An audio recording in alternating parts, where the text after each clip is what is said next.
Hey, what's up, everyone? So, Colors of Magic is back in the game right now.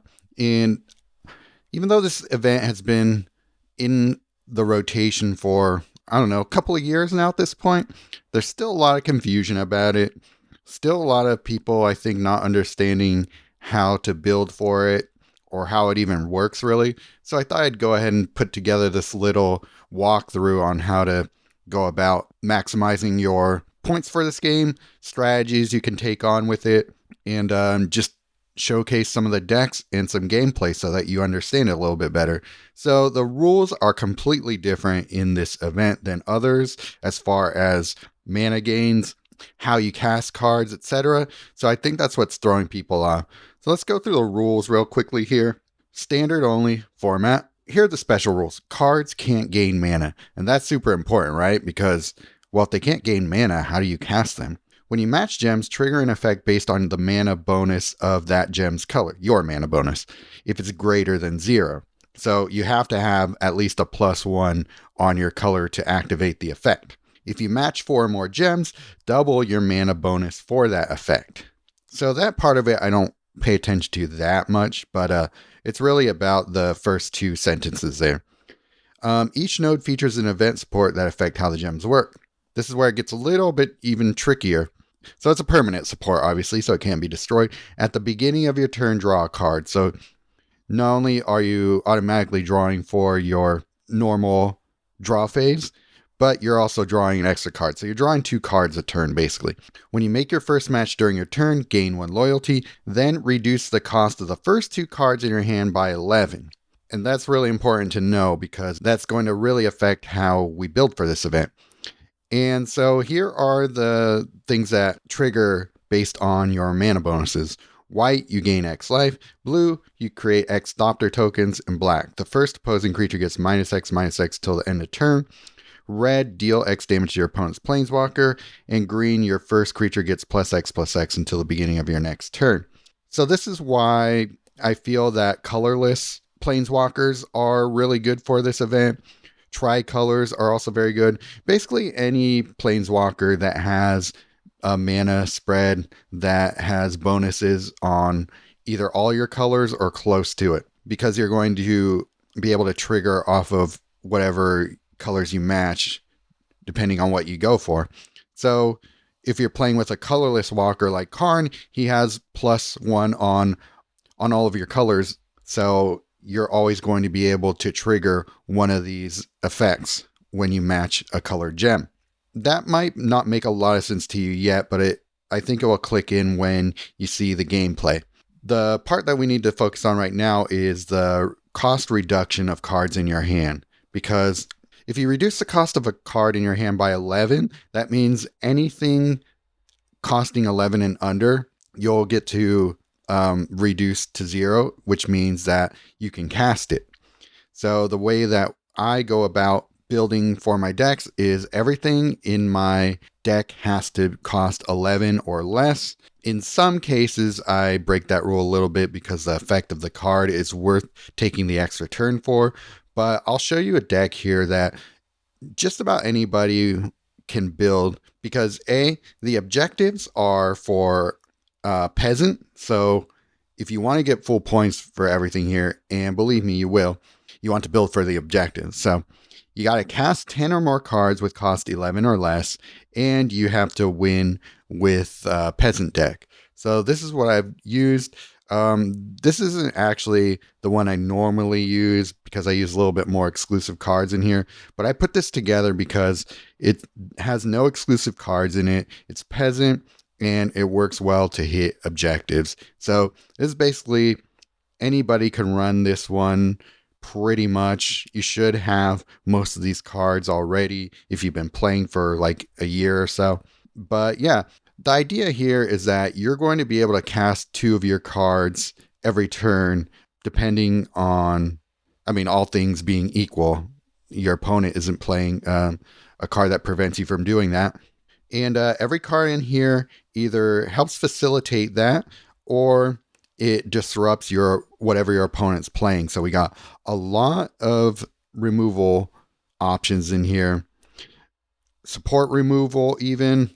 which is going to be very important because most likely your opponent is going to be playing Painful Quandary. Card is going to be disrupting your hand, and it might make it difficult to win while hitting objectives. So this is an important card to play, but also an important card to remove from your opponent's side. Yeah, everything else. So Static Net, Conclave Naturalist, and Glissa Sunslayer will remove that for you. Aggressive Sabotage is pretty good in here too because it is an 11 cost card and it will discard cards from your opponent's hand, making it difficult for them to get more out on the board, depending on what they're playing though. Sometimes it sits down in your hand, but most of the time you're all right with it.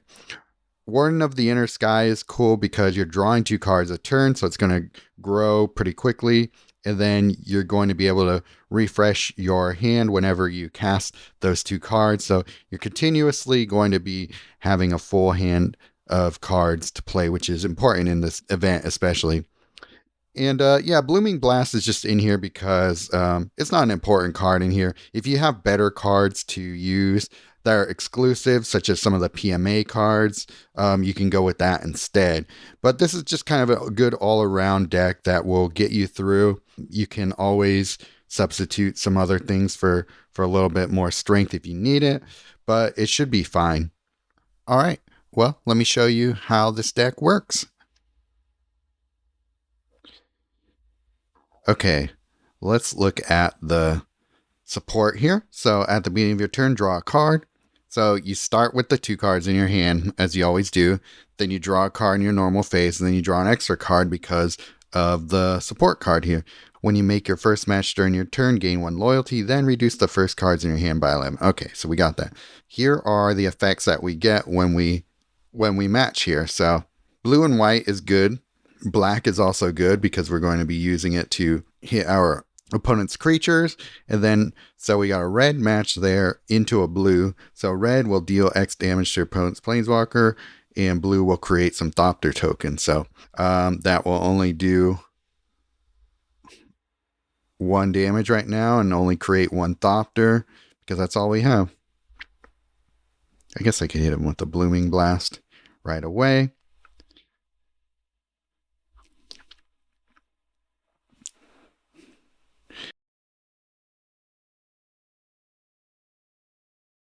So we get to use his first ability there.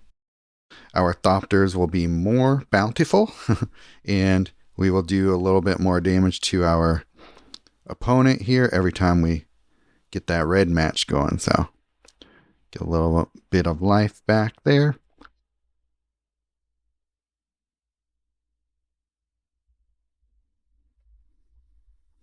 I like having Warden of the Inner Sky down. Helps get things going. We will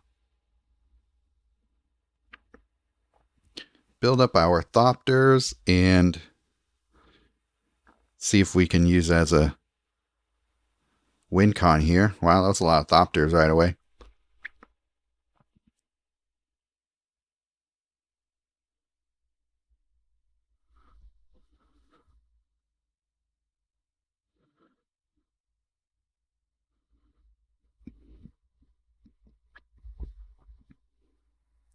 What can we do here? We can cast a Blooming Blast and a Cracked Skull.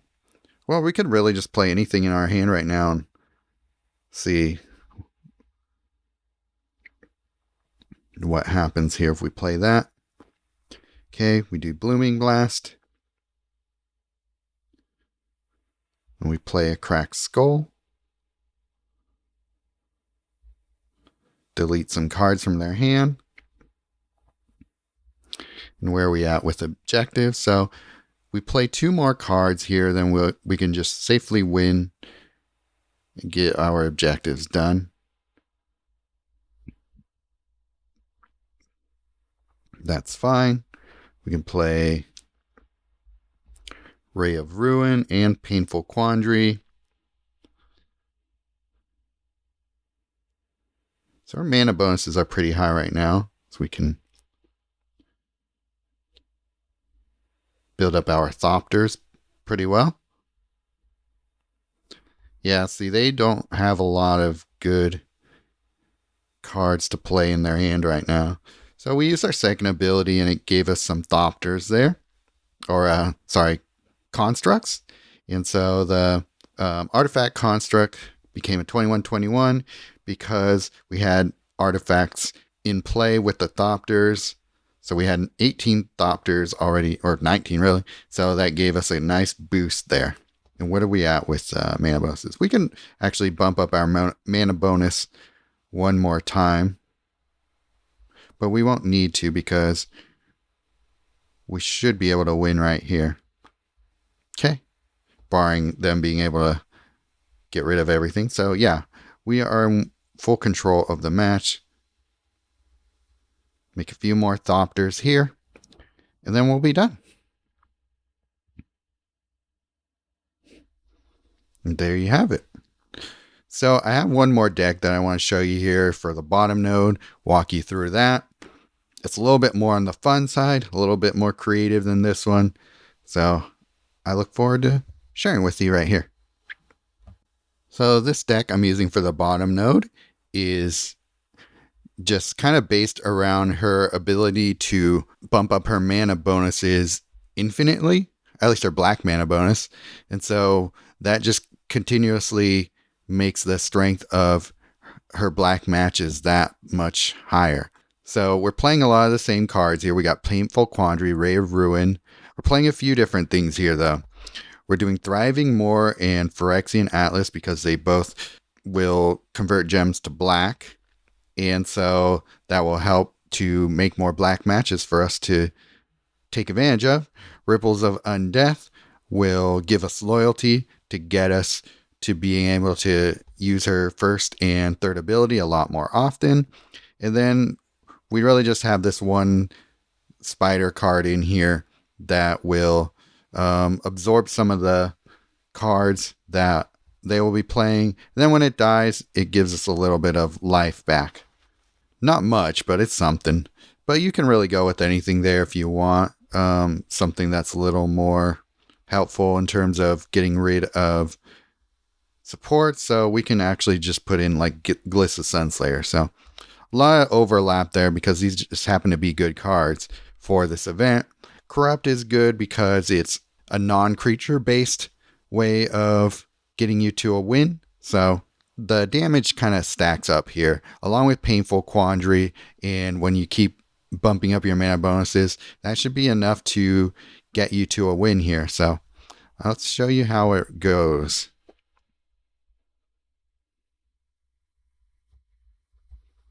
Okay, so we can play Phyrexian Atlas in a Dread Summons.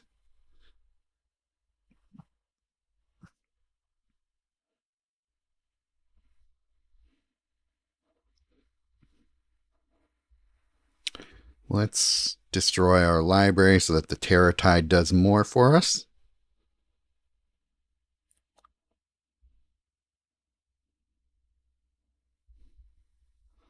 Not really sure what they're playing here. Evolving Wilds, well, that's not a smart move for this game.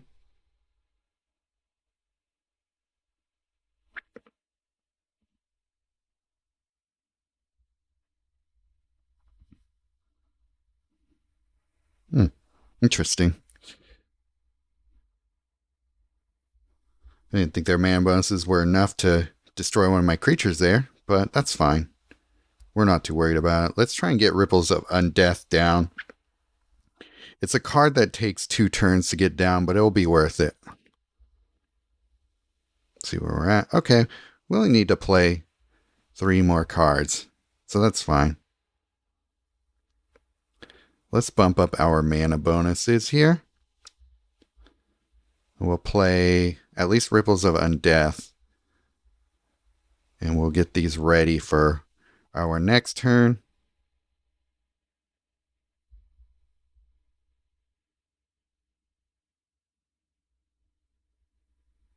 Galta. Well, that's not really going to do much. I mean, maybe it's there to convert gems and be a big-bodied creature, but that's really not doing anything for you beyond that in this game. Okay, so we got 12 cards in our graveyard right now.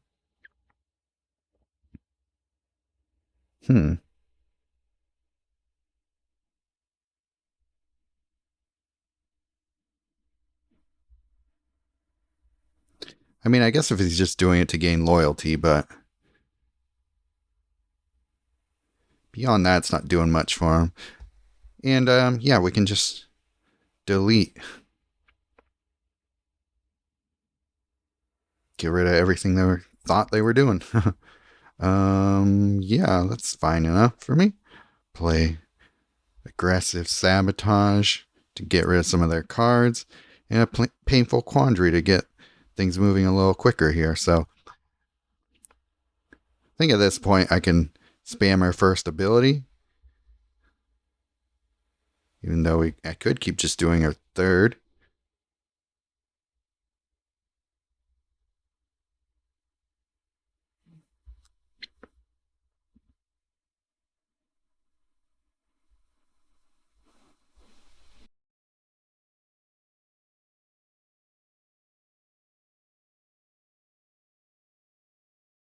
This person is not playing this event correctly. So let's take advantage of that.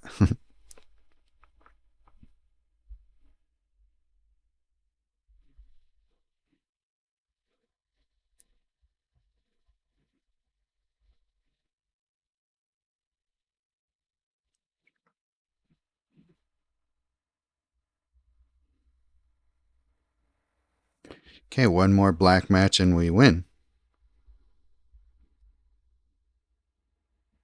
There we go. All right, so don't be like that guy and play a better match. So, it might be something worth thinking about to put some more life gain into a deck like this. Right now, I'm sort of leaving myself vulnerable to life loss. Let's look at what we have available for us. We might not have a lot. Sanguine Savior, target creature you control. Nah, kind of weak. Creature enters the battlefield. It gains lifelink. Okay, that could work. Could go with this. Okay, Ripples of Undeath in Phyrexian Atlas. Pretty good cards to start with. Playing Gumdrop Poisoner. Interesting. So we could play Ripples, Corrupt, Ray of Ruin.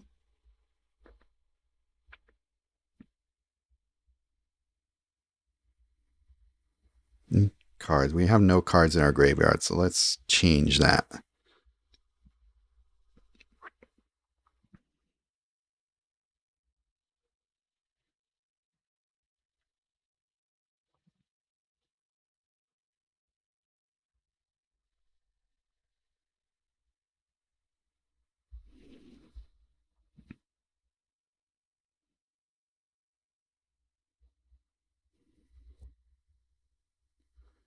Okay, 2 Etherborns. Let's do this. Terror Tide first, and then Consuming Etherborn. Okay, they're playing a Painful Quandary, which is not fun.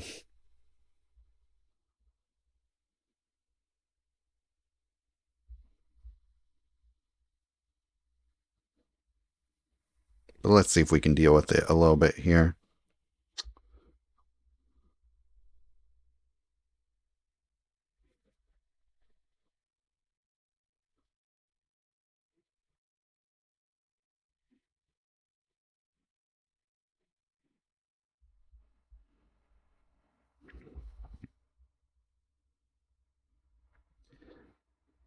Destroy their stuff, get rid of the Painful Quandary, which is good. And we're going to be doing a lot more damage here with our mana bonus. So hopefully that goes well.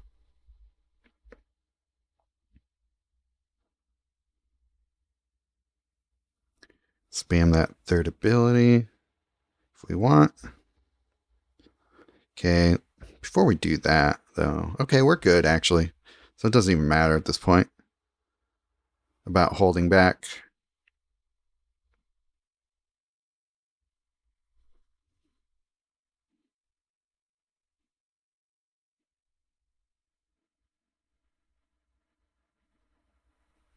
It's fine at this point. We're just going to be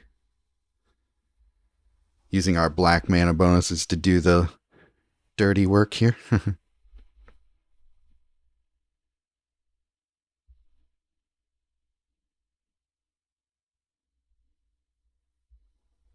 That really doesn't matter that much. We win right here because of the black match anyway, so didn't even have to swap. So there we go. That was an okay deck we fought against. It seemed to know a little bit more about what it was doing than the one before. And yeah, we got our life back there at the end of the match, so that's also good. Yeah, well, I hope that helps you understand this event a little better, use some strategies that will help you. And really, yeah, at the end of the day, the key is to have planeswalkers that augment your interaction with the permanent support. And colorless planeswalkers are very good because they give you a lot of options at the 11 mana level. And, you don't have to play cards that are exactly 11 mana, but it just helps because you don't have to think about hitting objectives or taking more than a turn to get high cost cards out. So that is my recommendation. Oh, one thing I do want to say about it is if you do end up ranking high on the leaderboard, you get a sweet prize, which is a signature spellbook all colors pack. So this is a PM1 card that will get you a guaranteed one new card from the set. So very much worth playing if you don't have Puzzle Masters already finished for your collection. So this guide is meant to help you get that nice pack. Let me know if it does for you. All right, see you next time.